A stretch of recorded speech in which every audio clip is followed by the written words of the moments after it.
This 17 News at Noon podcast is brought to you by Clinica Sierra Vista. Welcome back to the 17 News at Noon podcast, where we share your news on your schedule. Good day, I'm Elena Rusk. A beloved veteran musician of the Bakersfield Sound era has died. The bodies of Larry Petree and his wife Betty were discovered on a desert road east of California City over the weekend. Deputies called out to the area of Proctor Boulevard and 150th Street, reporting they found 88-year-old Larry Petree's body in the driver's seat of a car and his wife Betty Petree outside, leaning against a rear tire. KCSO says they do not expect foul play, so homicide detectives were not called to the scene. Larry Petree had just performed with a local band, the Soda Crackers, about 3 weeks ago at the Bakersfield Music Hall of Fame, according to Kim and Tommy Hayes, who tell 17 News they have been in contact with the coroner's office, which is attempting to contact the Petrees' next of kin. The Petrees reportedly do not have children or close relatives living in this area. Larry Petree played steel guitar with a number of local and national country music acts, including Merle Haggard. 17's Robert Price will have more on Larry Petree's life, legacy, and this tragedy tonight on 17 News at 5. And now to some developing news. Investigators are in East Bakersfield right now for a report of a body found near a trash at a gas station there. The Bakersfield Police Department saying just before 10 a.m. today, they were called out for a report of a body where dumpsters are kept behind the Indy Company gas station and Ben Packer restaurant. That's at the corner of South Oswell Street and East Brundage Lane. Police on scene told our 17 News photographer it doesn't seem to be a suspicious death at this point. We will update the story on our website, kgt.com, as more information becomes available. And police asking for help finding a missing teenager. The BPD says 14-year-old Thomas Malik Williams was last seen on Clearwater Drive near South Half Moon Drive in southwest Bakersfield about 9 p.m. last night. He's considered at risk because he has no history of running away. He was last seen wearing a black and white hooded sweatshirt, gray sweatpants, and white sandals. If you've seen him or know where he is, you're asked to call the BPD at 327-7111. In your 17 follow-up file, we have now learned the name of the people who died in a home fire in Oildale this spring. It happened on Moneta Avenue near North Chester Avenue just after 12:30 a.m. on the night of April 1st. The coroner's office identified the victims as 66-year-old Alex Alejo Nahera, and 38-year-old Cameron Adams. Investigators say the two died due to the fire, but the manner of death was ruled an accident. And now to your 17 Court Watch. We're learning more about the couple charged in the death of a baby in Lake Isabella. In court documents newly obtained by 17 News, Jeffrey Sullins and Ashley Saffel say they argued regularly, with Saffel saying Sullins has an anger problem and he sometimes punched walls. The two are charged with murder in the death of a 1-year-old girl in their care on January 29th. The document shows Saffel told investigators a 32-inch flat-screen TV had fallen from a dresser onto the child as she slept in a crib. According to court documents, a pathologist who examined the girl found bruises, quote, covering her entire body in different stages of healing, injuries to her throat consistent with strangulation, and severe head trauma causing bleeding to the brain. Sullins is due back in court Wednesday, Saffel on Friday. Now to our statewide drought. As we reported yesterday, Truxton Lake isn't the only local body of water to become a casualty of our drought. The park at Riverwalk is also disappearing. 17's Marco Torres took you out to Truxton Lake yesterday, showing you the water receding and the fish dying there. As he continued his investigation, the same is happening at the popular small lake at the park off Stockdale Highway.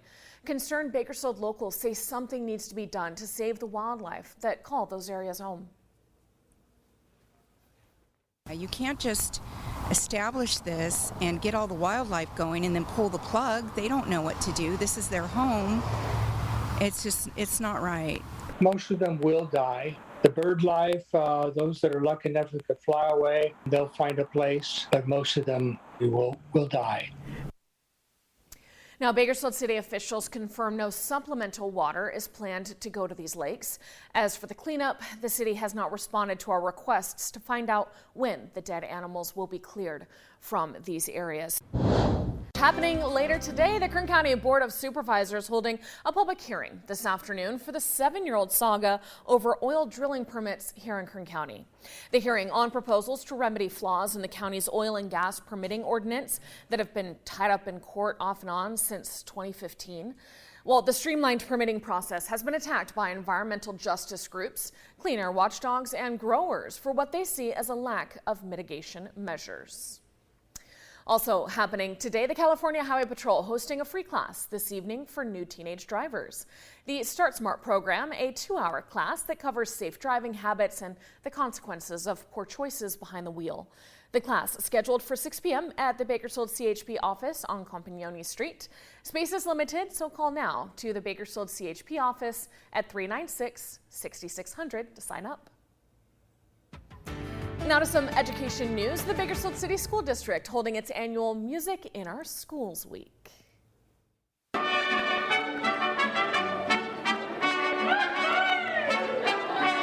Fantastic. This year's theme is Encanto, presented by the district's 11 elementary traveling instrumental music teachers. The assemblies expose students to a variety of music styles, instruments, and curriculum correlations while encouraging audience participation through singing, moving, and playing rhythm instruments. District students may choose to play a musical instrument beginning in the 4th grade. Hello, this is Tim Callahan with Clinica Sierra Vista, and we're excited to unveil the Community Health Center of the Future, our comprehensive care center. It's located right across the street from Memorial Hospital. We have every service under one roof, from family medicine, OB/GYN care, dental services for adults and children, behavioral health, and much more. So find your way to better care at Clinica Sierra Vista this year at our comprehensive care center. Visit our website, clinicasierravista.org, for the latest on this project. We'll see you soon. Well, happening around town, big changes coming to a popular hangout for families here in Kern County. Kern County just awarded a $2.7 million grant to make improvements to the Buena Vista Aquatic Recreational area. The county's Parks and Rec Department says the money will be used to add a splash pad to the area, along with a picnic pavilion, a fenced-in dog park, multi-use trails, 4 floating docks, and much more. There will also be upgrades to the existing playground, basketball court, horseshoe pit, and sand volleyball courts. Well, in local business news, AHA Airlines has ceased operations as its parent company ExpressJet files for bankruptcy. AHA offered nonstop flights from Bakersfield to the Reno-Tahoe International Airport, and last year they expanded to include more West Coast cities. AHA Airlines is a leisure brand of ExpressJet and is based in the Reno-Lake Tahoe region. The AHA website says, quote, "We regret that a combination of market and economic conditions led us to take this action." The company says it's unable to help with alternative travel arrangements and provides advice on how to obtain refunds as the airline is no longer listed on the Meadowsfield website. Well, Cornerstone Bakery holding a fundraiser in memory of a KCSO canine who died in the line of duty last week. The bakery says it will offer commemorative cookies starting today, with 100% of the proceeds going to the canine handler's family. Thursday morning, deputies were called to Panama and Haybecker Roads near Lamont for reports of a shooting. Officials say Deputy Robert Fisher and his canine partner Hannes spent about 10 to 15 minutes searching a vineyard for the shooter. Other deputies ultimately captured the suspect, but first responders say Hannes started showing signs of distress. The canine rushed to a local emergency animal hospital, where he later died. And KGT once again asking the community to help clear the shelters this month. Our annual adoption event is happening next Saturday, August 27th, beginning at 8 a.m. at the Bakersfield Animal Care Center on Mount Vernon Avenue. All adoption fees are waived for the month of August, but we still encourage you to come out and join us on the big day. All right, now to the coronavirus. Pfizer saying its COVID-19 vaccine was 73% effective in protecting children younger than age 5 as Omicron was spreading in the spring. Vaccinations for babies, toddlers, and preschoolers opened in the U.S. in June after months of delay, but only about 6% of youngsters ages 6 months through 4 years had gotten at least one of a COVID-19 vaccine by mid-August. This latest update analyzed COVID-19 diagnoses between March and June in Pfizer's ongoing study of their 3-dose vaccine for children. So let's take a look at the latest COVID-19 case numbers as Kern County Public Health updated their dashboard today to reflect 1,147 new positive cases and 10 new deaths. State data shows we have 79 patients hospitalized with the virus in Kern County and 10 listed in intensive care units. And there's a new case of monkeypox in Kern County for a total of 8 probable or confirmed cases of the virus here locally. Officials say while contracting monkeypox is rare, it can be painful. Symptoms include rash, swollen lymph nodes, body aches, or fatigue. Public health officials say there are no specific treatments for monkeypox, but a smallpox vaccination may help. And now looking ahead, Pro Football Hall of Famer Kurt Warner will be in Bakersfield just under a month from now. Warner is the keynote speaker for Hoffman Hospice's Voice of Inspiration fundraiser. The former NFL quarterback was a 2-time MVP, Super Bowl MVP, and Hall of Famer. He will tell his story of beating the odds to lead 2 NFL franchises to the Super Bowl. His story was also the subject of the movie American Underdog. Warner will speak at Mechanics Bank Arena at the event on September 22nd. Tickets are still available at hoffmanhospice.org. And though it may not feel like it with all this August heat, it is time to start planning for the holidays. Blessing Corner Ministries feeds thousands of meals monthly to the homeless, shut-in seniors, and veterans.